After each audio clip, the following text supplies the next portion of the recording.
Ladies and gentlemen, boys and girls, Dr. Fig Agro Lab Asia.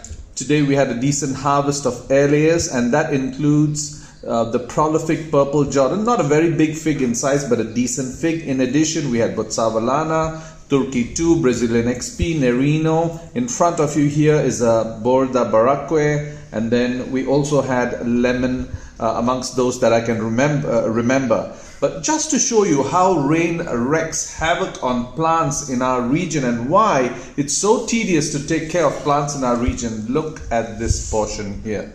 Cameraman, can you please zoom in?